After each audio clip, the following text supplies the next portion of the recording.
Au cas où vous ne l'auriez pas remarqué, ce débat est un débat. Donc, s'il y a des choses qui vous dérangent dans ce qui va être dit, des choses que vous trouvez fausses, injustes, inexactes ou qui mériteraient d'être précisées, le but est justement que vous puissiez commenter cette vidéo. Donc n'oubliez pas de le faire au lieu de vous énerver. Là, je suis tombé sur tout un site, baptisé Création monétaire, qui, outre l'observation de la masse monétaire comme son nom l'indique, défend l'idée du dividende universel. Qu'est-ce que c'est? Eh bien, c'est un revenu de base accordé à tous les citoyens adultes, sans exception. Un revenu d'existence, quoi. En fait, je ne saurais pas te dire les différences vraiment, mais ça y ressemble beaucoup. Et quelle est la question du débat? Eh bien, est-ce possible? Est-ce financièrement viable? Tout dépend du montant versé par tête. Les auteurs du site avancent des chiffres tels que 750 € par mois et par personne vivant en France.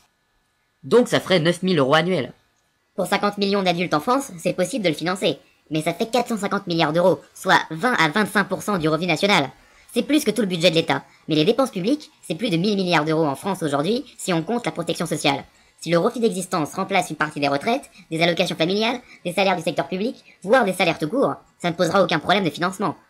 Le problème, c'est que si une partie des salaires est remplacée par le dividende universel, est-ce que l'on ne gagne pas trop peu à travailler, par rapport à la situation où on resterait juste à recevoir son revenu universel comme ça tous les mois? Les exemples de revenus universels appliqués dans certaines localités américaines, et que recense ce site, n'ont justement pas montré un arrêt du travail par la plupart des gens. La plupart des gens, dans leur grande majorité en fait, continuent de travailler. Ça ne se peut que si la différence de gain entre ceux qui se contentent de recevoir le revenu de base et ceux qui travaillent est importante. Sans cela, on aurait une chute de la création de richesse. On peut comprendre la réticence morale de ceux qui refusent le dividende universel. A-t-on le droit, quand on est capable de travailler, de vivre sans rien faire? S'il s'agit d'un revenu de survie, ça ne pose pas problème. On n'aura pas de gens qui s'orienteront vers la paresse, ou peu, et ceux qui le feront en payeront le prix, en vivant moins bien que les autres. Mais peut-être est-ce justement une limite du revenu universel. Dans certaines régions, se loger avec 750 € seulement par mois est quasiment impossible, surtout quand les bailleurs demandent un revenu triple du loyer.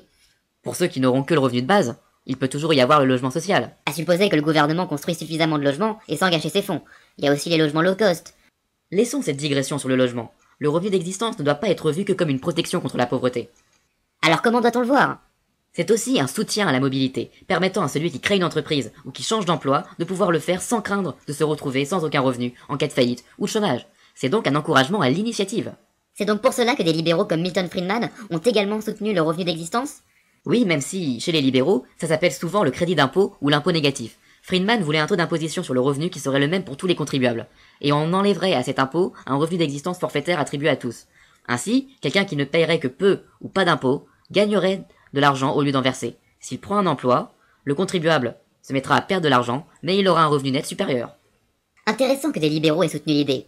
Avec les gauchistes, on pourrait même imaginer une majorité politique assez originale pour imposer le revenu d'existence. Mais il y a un autre problème, qui risque de froisser aussi bien les libéraux que les gauchistes. Quel problème? Eh bien l'immigration. Avoir un revenu universel, c'est partager une richesse entre tous les membres de la nation. Est-ce qu'on donne également ce revenu aux étrangers? On peut le donner aux étrangers en situation régulière, pourquoi pas? Mais fatalement, il y aura différents niveaux de revenus d'existence entre les pays. Donc on aura des migrations entre les pays, des pays pauvres vers les pays riches, et il y aura des gens qui viendront prioritairement dans les pays riches pour toucher le revenu d'existence. Certains d'entre eux se mettront à travailler ensuite, d'autres resteront dans l'assistanat. Et ce sans parler des problèmes d'intégration. Là on entre dans le politiquement incorrect.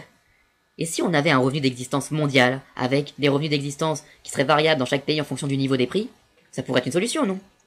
Pour cela, il faudrait une forte redistribution à l'échelle internationale. Et pour l'imposer, il faudrait un gouvernement mondial, ce qui serait pire que tout.